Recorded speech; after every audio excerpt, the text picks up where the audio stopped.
Hi, everyone. Welcome to this Discover Creative Careers Industry Insight. I'm Jonathan Ladd. I'm Head of Advocacy and Partnerships team at the National Archives. Great. So I think let's introduce the panelists. So if everyone comes on camera for that. Great. Izzy, can I start with you? Yeah, hi, I'm Izzy. I'm the Digitisation Manager at the National Portrait Gallery in London. Brilliant. And Divya? Hi everyone, my name is Divya. I work at the London Transport Museum and I am the Learning Assistant for the schools team. Great. Drew? Hello, my name is Drew Ellery. I'm a Collections Engagement Officer at the National Archives. Fantastic. And Jordan? Hello, I'm the Youth Engagement Curator at Leeds City Museum, part of the community team at Leeds Museums and Galleries. Fantastic. Thanks. Great to have you all with us.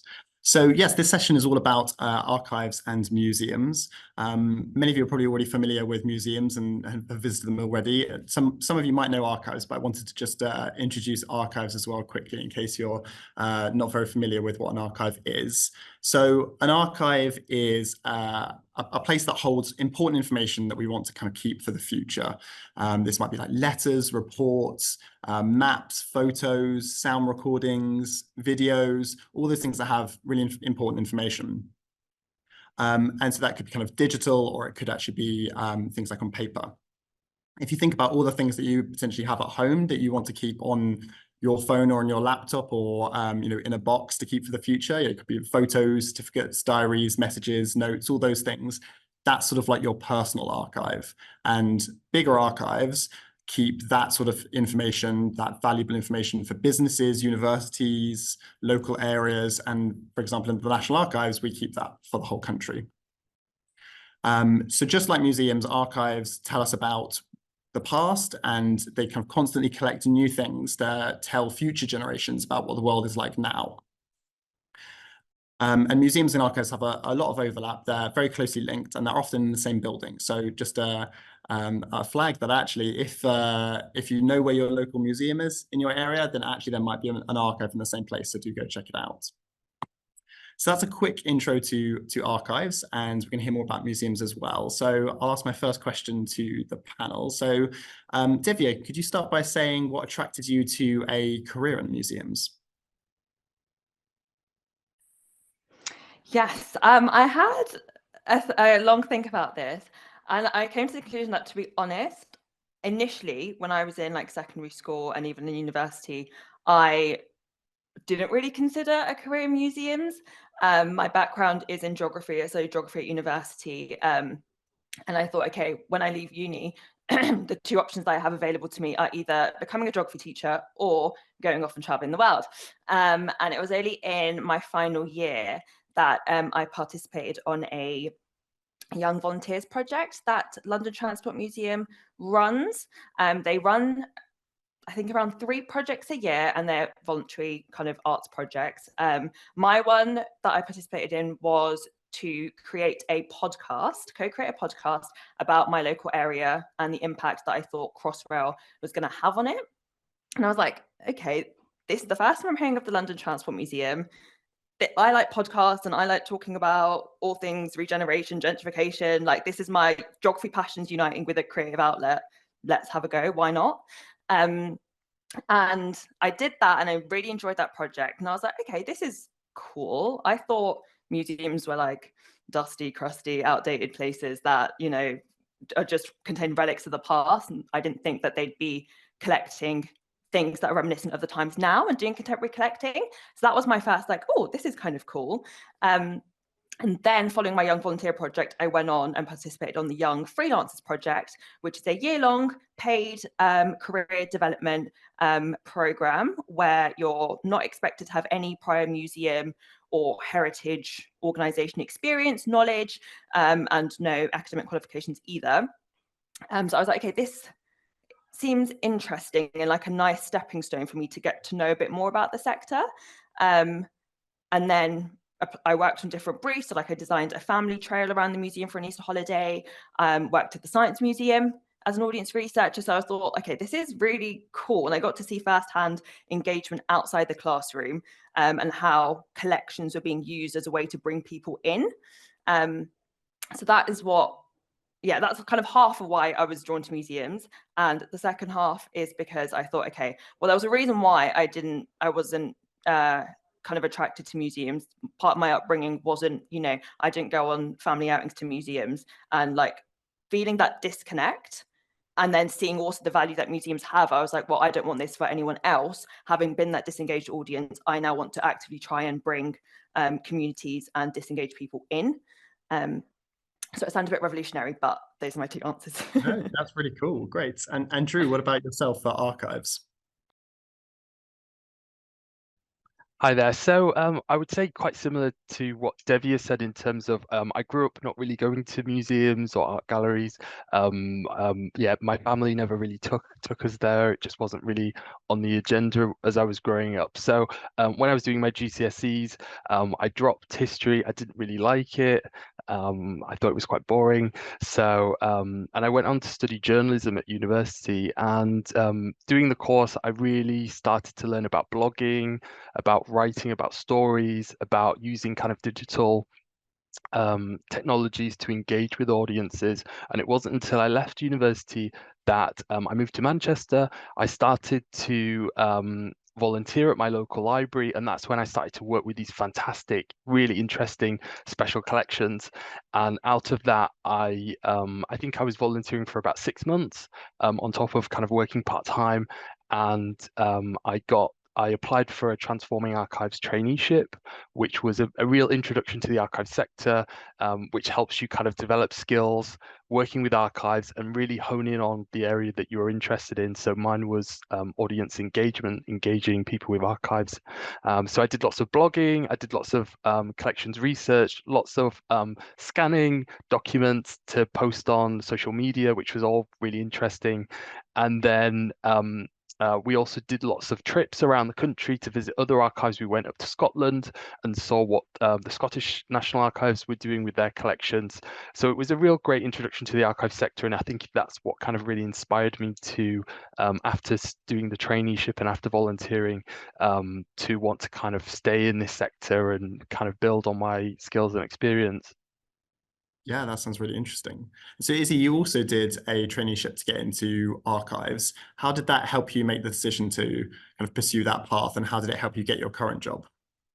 Yeah, so I was working front of house at a museum at the time, and I knew that I wanted to work more with the stuff behind the scenes. I knew I wanted to work with the archives, and I knew I wanted to work with photography because they had a digitization studio there, which is something that I hadn't really encountered before, and I didn't know it was a career path.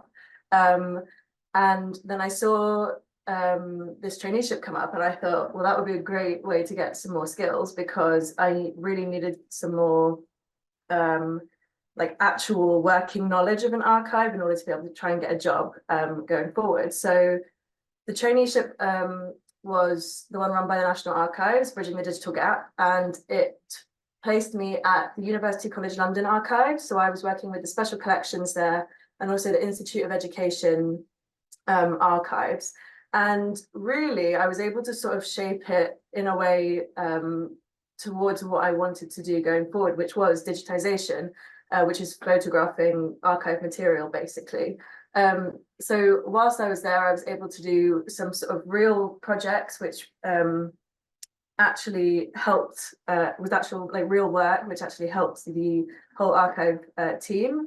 So it was really great to be able to see like how my work was having an impact, and not just sort of learning things and not really doing any real work.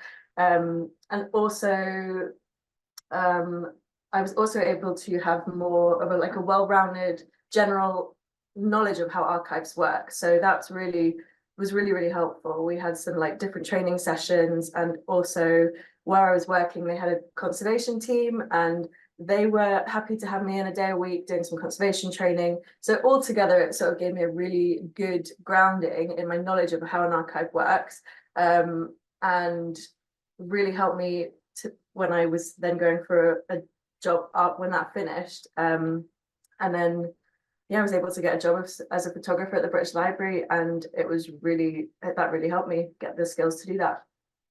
Thank you. Yeah, it's a brilliant practical start to get you into that. Fantastic. And Jordan, you did lots of volunteering on your routes to your current position. Kind of how did that help you understand what you wanted to do? Yes, so my kind of volunteering experience began when I was doing my year 10 work experience. So I was 15 and I did it at Leeds City Museum. And that kind of began sort of around 10 to 12 years of me volunteering within Leeds Museums and Galleries. It kind of gave me the opportunity to learn about all the different sorts of jobs that there were in museums, like what do the front of house team do, and what do curators do, and what do conservators do. And what that was most useful because I was able to work out over those years of volunteering what I didn't want to do and what was not interesting to me. And that then sort of allowed me to kind of focus the experience and the paid work that I would want to get to kind of give me the skills to go into being what I am now, which is a community curator. So, you know, I'm not really in charge of objects. That's something I learned very quickly. I found a little bit boring. Like, you know, you are in charge of 1,000 objects and you research them and you don't really speak to anyone. And I wanted to go out to the community and find out what mattered to them and kind of amplify their voices.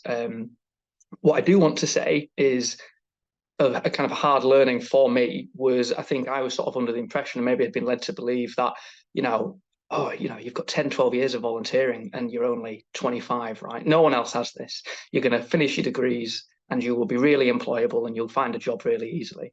And the reality of that was not the case. It's a very competitive sector to get into. And there was a great value in the very targeted paid bits of experience that I got. That's what got me my job rather than 10 years of volunteering. Volunteering is extremely valuable, but I would say it's more useful for testing out and learning the different roles within the sector and kind of going from there. Yeah, that makes sense, Jordan. Thank you. Yeah, exactly, about using it to find out what you like and what you don't like, because some people will really love working with collections and others will be actually much more interested in the outreach. Yeah, great points. Fantastic. And Jordan, are you able to say a little bit more about what you do as part of this, you know, as part of your outreach work? What does youth engagement mean?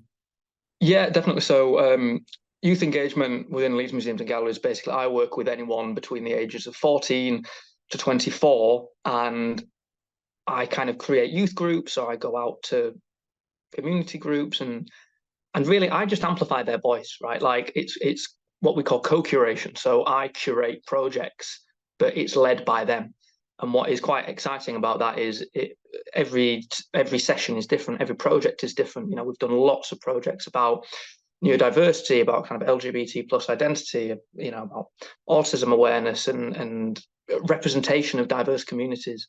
And all of that comes from, that's what the young people are interested in doing.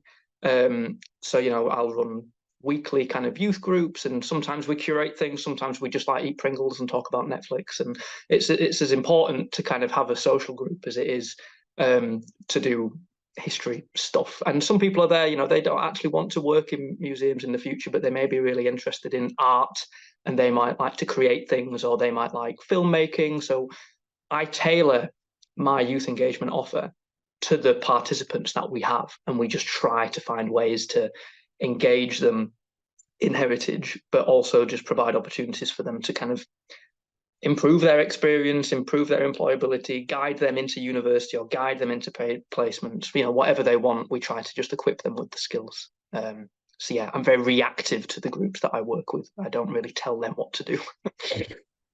Thanks, Jordan. No, that sounds like really interesting, like varied work, as you say, they say. That's cool. Fantastic. And Izzy, I know you mentioned being a photographer, but also the kind of the phrase digitization. Could you explain a bit more about what digitization means?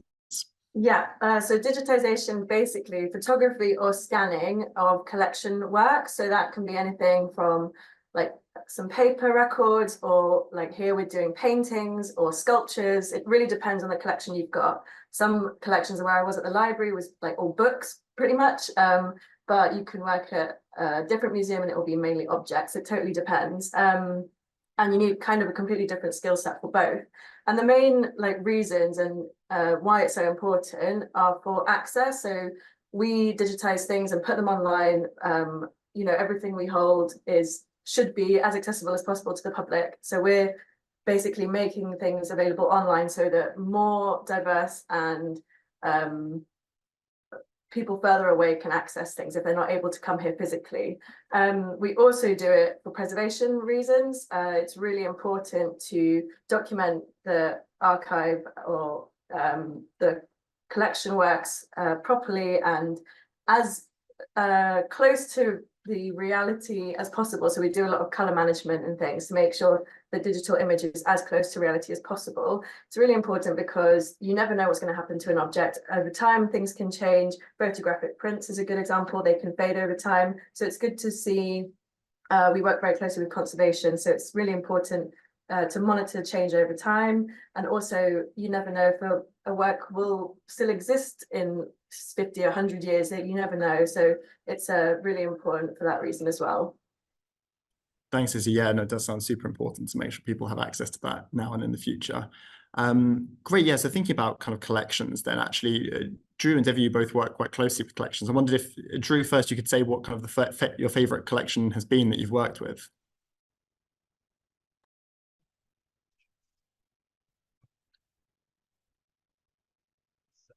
Drew, I can't hear you. Maybe it's just me.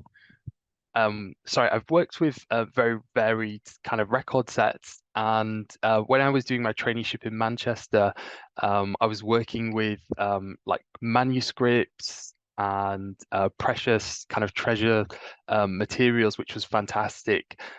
Some of the books were from the 14th century. So yeah, really fantastic visual records and manuscripts that I really love to work with. The other sets of records were photographs, so historical photographs where you can look at your local area, your local street, and what it looked like in the 1940s or 30s, which was kind of a local record set from Manchester. I would say my favorite is the photography collections. I think it's fantastic just to get that visual insight into the past, and also just see kind of how people were living in different, especially at the National Archives. We've got a huge colonial collection where you can see what it was like to live in kind of different countries at different points in time. So really varied. I think what's really special about it is getting the opportunity to actually handle these records and go through these books. I've seen like Anne Boleyn's, a letter that Anne Boleyn wrote when she was being prosecuted by King Henry VIII, and you just being able to touch some of these records, the physicality of it is really, really special. Thanks, Drew. And yeah, that's a great reminder that actually both working in archives, but also if you're visiting archives, that you can actually hold the original document from the past, which is really cool. Excellent. And Devia?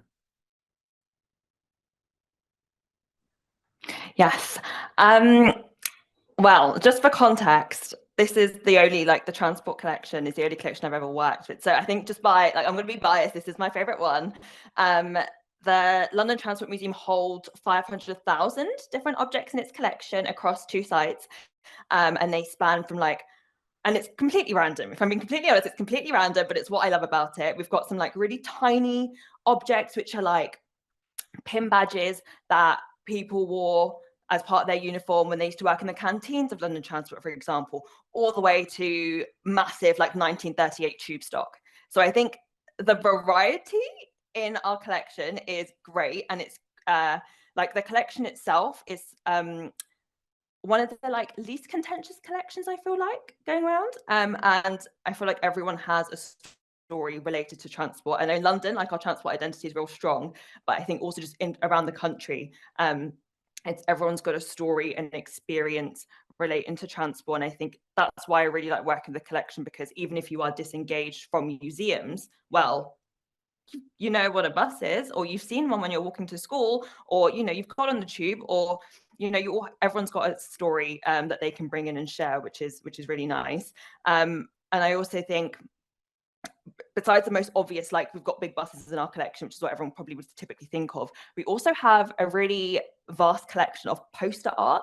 So London Transport was a huge commissioner of poster art back in the 60s, 70s.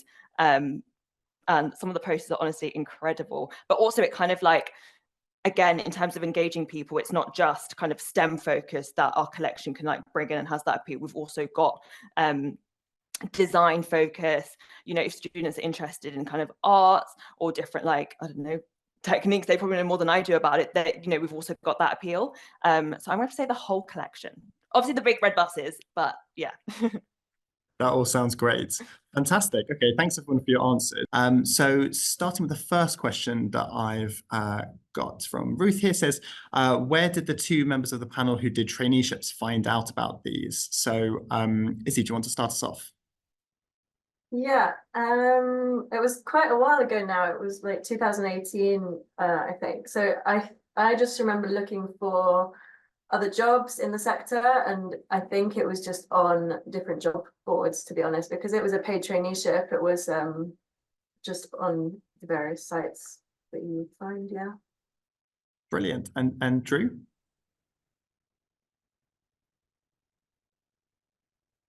Hi there. So what happened was as I was volunteering, I got to know the volunteer manager, and I wasn't actually looking for any roles because I already had a job. So it wasn't until the role came up that she emailed me the post and encouraged me to apply. So I wouldn't have actually known that the job even was going unless someone just let me know. And I noticed that when I was working for some organizations that we would encourage the volunteers to kind of apply for roles once they come up. So I think that's probably a really good benefit of being a volunteer, even if you're not coming in regularly, because I was only coming in like once a month. You're still on their radar, so when these jobs come up, they'll let you know that a job's coming up, and they'll send you the links to it to apply. Just to say, I found the application process quite hard because it was like it's like the STAR method rather than just sending your CV, and I was used to just sending my CV to employers. So I had to actually ask a friend to kind of sit down with me and just give me advice on how to fill that in. And I've noticed a lot of the jobs in this field they use the STAR method, where you have to kind of write about your experience and how it matches the job description. So I would say that's a bit of advice to kind of give to kind of people interested in applying, to really understand how to sell yourself with that method. Brilliant. Thank you, Drew. Yeah, I think that's a great point about volunteering, helping to kind of connect you. Also great, Izzy, about looking at kind of job boards, also just checking out the big organizations within the sector. So like the National Archives, for archives, that would be there's information about joining the sector there. As Izzy said, actually, the Bridging the Digital Gap traineeships were a little while ago, but there are always sort of different schemes that are coming up. Currently, it's the Level 7 Archivist and Records Manager Apprenticeship Scheme, which is a great way to becoming a qualified archivist. So again, you can find more information online, and we will share some links after this with everyone who's attended. Great. Next question about what different roles there are in a museum or archive. So yeah, Jordan, do you want to start by saying about what kind of different roles there are in museums? All museums, right. So yeah, so I'll speak to community curators first. Traditional curators would be in charge of normally a group of objects, so they will sort of specialize in a field, and they are normally responsible for then curating things with those objects, for doing research with those objects, and for doing displays with those objects. A community curator is kind of exactly the same, but without the object. So I say that I curate people, right? So I'm responsible for meeting with groups and telling their stories in a similar way. You've then kind of got anyone that falls within the collections team. So there's conservators. Those are people who they're responsible for making sure that all the objects stay safe and that we look after them for the rest of time, right? You know, when a museum has an object and they've acquired it, we are kind of responsible for it until the end of time. That's kind of what we agree to, which is quite a big commitment, but it's also an expensive commitment. So we have professionals who specialize in how to make sure that our objects last, and that when we display them in the safest way. Kind of similar with that, there's registrars who are kind of controlling the movement of objects. They control when museums get new ones, and if we dispose of any, or sometimes if we give objects back to communities that they originated from. You know, these are all kind of the decisions there. There's people that are solely in charge of working with volunteers. So we've got a volunteer coordinator at these museums and galleries. They're just in charge of creating opportunities and advertising them and bringing volunteers into the process. Who else is there? There's That's already a brilliant answer, to be honest. I'm just trying to think of all the colleagues I work with. Yeah, There's there are so many. there's marketing teams, there's audience and development teams. They're in charge of sort of making sure that when we do an exhibition, people know about it, and that events that we do are well publicised. And we work with there's learning and access officers who work with schools, primary schools, secondary schools. But importantly, kind of access at the moment in museums is really kind of a huge kind of national body of work. And we're trying to make our sites more physically accessible, so that we need people to be able to get into the building. That's one thing. Intellectually accessible. So once you're in, how are you then going to engage with the content, right? So hypothetically, if you are someone who is deaf from the deaf community at the moment, if things are not in British Sign Language, it's not going to be accessible for you. You may be able to walk in the building, but intellectually you cannot engage with the content. So that's something that we need to improve. And then also something is emotional access. So this is signposting where things may be triggering, displays of human remains or discussions of discrimination or violence or anything like that. We're now doing a much better job at letting people know what is here so that you don't get triggered by anything without knowing, and that the whole museum is a protected space. I used to say safe space, but you can never assume someone's safety. So we try to make it a protected space as best as we can. Yeah. That's a summary of a few things. That's a brilliant summary of them. So Devia, is there anyone else thinking about other people that you work with, including kind of users, but also colleagues, that you'd like to mention? Yes, I think Jordan firstly did a great job at summarising all the vast variety of jobs in museums. Yeah, so like I said earlier, I work part of the schools team. So I work with learning officers that programme our offer to primary schools, secondary schools, working with SEND audiences. I also work with our development team that basically fundraise and raise the money for us to be able to run our programming, and they work with our corporate partners, so like TfL, Transport for London. I work with Venue Hire, which is really exciting actually. Venue Hire are responsible for selling spaces in the museum essentially to private parties. The one that's on the top of my head is a site at the depot was used in one of the Harry Potter films, and I was like, that's pretty cool. It's used in adverts, so Venue Hire, development, lots of front of house stuff. Lots of my programming depends on having good relationships with our front of house teams. So there's people that look after the sites, that greet visitors into the museum. We have a librarian who does all this great research, so that we can build our collection knowledge into our programming. Families teams, yeah, I think Jordan covered the main bit, but those are the main people I'd like to shout out. Yeah, that's brilliant. Yeah, and a good reminder about all of the front of house colleagues who are kind of engaged directly with people that are coming in. That's a great point. Fantastic. We've got a question about from people, how much would you say someone can make starting off in a job like this? That's quite a hard question to answer, I guess, because it depends on the role. If anyone has any thoughts, feel free to shout out with that. But I would say that, for example, we make sure that people with the various different routes, so for example, apprenticeships are well paid and have a good living wage with that. So we benchmark that against the Archives and Records Association has sort of salary standards for what people at different kind of grades of responsibility should have, and we kind of make sure that's the case. So it really depends on the role, but it is clearly possible to make a good career in archives and museums and get the money you need to live. I don't think anyone joins archives and museums for becoming rich. It's not that type of industry, but people have a love for it, and certainly there is opportunities to get good pay. Could I just jump in there very quickly? Yeah.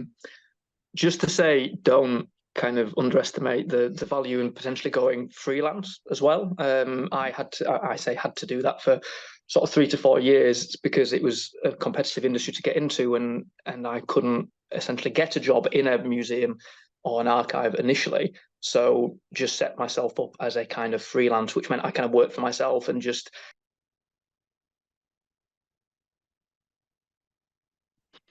did shorter commissions. It was a little bit more unstable because you kind of have to go from project to project, and it's not like you sign up for life.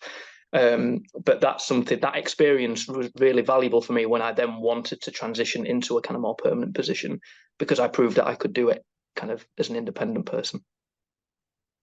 Yeah, brilliant. Those are really good points. No, Yep. Just about photography and digitization specifically in museums and archives. We generally, I think, and also it depends, if you're in London, like there's a different weighting on salaries, so it's kind of different around the UK, I think. But generally, I'd say jobs for photographers in museums and archives is anywhere from 20 to 30k generally, and if you're more senior, you can go like up more above 30k. That's generally what I've seen. And also we have this like body called the Association of Historic and Fine Art Photographers, and they are trying to set like industry standards. So I think like the ARA does that for the Archives and Records Association. So, you know, there are people trying to make it more standardized, which is a good thing. Yeah, definitely. That's a good point. And I think that is a useful benchmark. And people often, yes, earn. So I believe the benchmark is for a qualified archivist around 29,000, but then into the 30,000s. But then as someone develop, so actually if someone's leading like a whole archive service rather than just being one archivist, then you'll get paid increasingly. So there are opportunities to kind of increase and take on more responsibility within your career. Great. Okay. So what advice would you give to someone who wants to get into the sector? So let's hear from Drew first.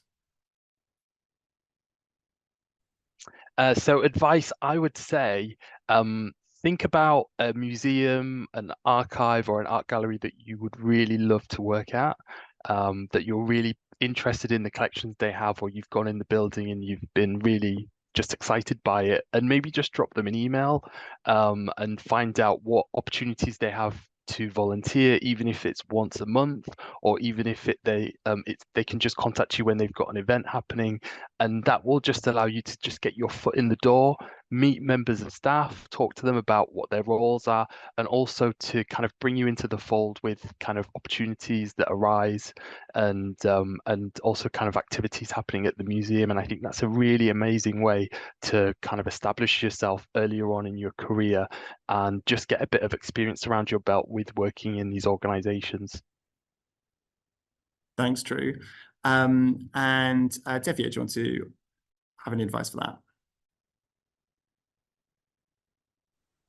Yeah, kind of echoing Drew, I would say do your research, see what museums and archives there are, because I like coming in, I was like, I didn't even know the Transport Museum existed. I would say, yeah, do your research.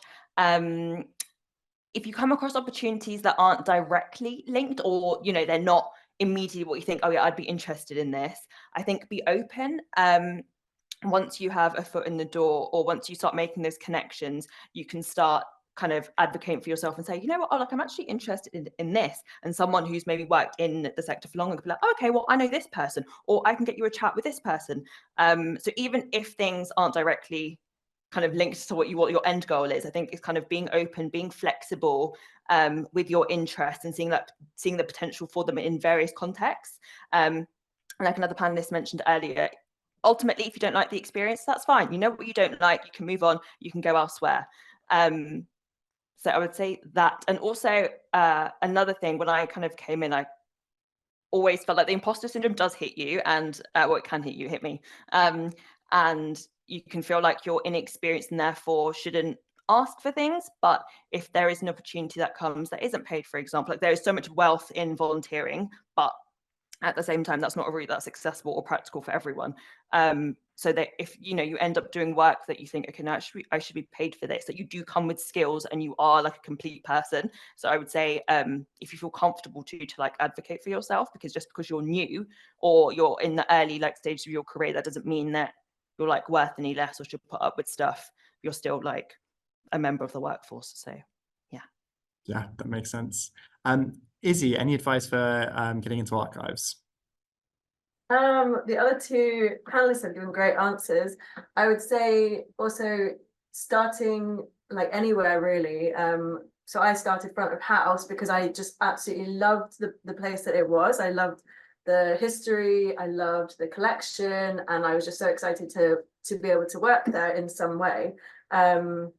And I think just sort of starting off front of house enabled me to develop my connections around the museum. I met all different departments. I've sort of figured out what I would find interesting, and that ended up being digitization. So just try and work as much as you can with different departments. If you do manage to get a job at a museum or an archive, see what interests you, and yeah, volunteer if you can. It's not obviously possible for everybody. It's hard. But yeah, I think just getting a foot in the door, because there's a lot, even here where I work now, there's a lot of internal opportunities that go around. So they might be looking for someone like freelance for a bit, or just like someone in other teams might be interested in developing their skill set, so could sort of jump on a different team for a bit. So it's always just good to start anywhere in a museum or archive. Great answer. Thank you, Izzy. And Jordan, if you have more to add to that particular question of advice, or if not, what would be sort of your one reason for starting a career in archives or museums if you were trying to convince someone? Oh, nice. I would just say quickly to add to the last point. Sometimes there may be opportunities that have transferable skills that are not necessarily in museums and archives, but are still worth a punt, you know what I mean? Like for quite a while, I actually worked at a leisure centre. It just happened to be an 115-year-old leisure centre that was situated in the community, and there was opportunity for me to do research and community work there. You know, it wasn't a museum and it wasn't an archive, but there was useful. It was still a useful opportunity. For anyone who's thinking about it, and I was to try to convince you to do it, I would say it's really worthwhile. I feel like I am contributing to something. Like museums are becoming places of change, or places of conversation where people can debate things and kind of express their views, and especially marginalized groups or people who are seeking better representation. So I think it's quite an exciting place to work, because you're really challenging and hopefully improving people's lives, and how groups are represented nationwide. So I find it worthwhile and rewarding, let's say. Brilliant. No, I think that's a great point to end on. So fantastic. Thank you very much to all the panelists for your answers. They've all been fantastic. And thank you everyone for attending.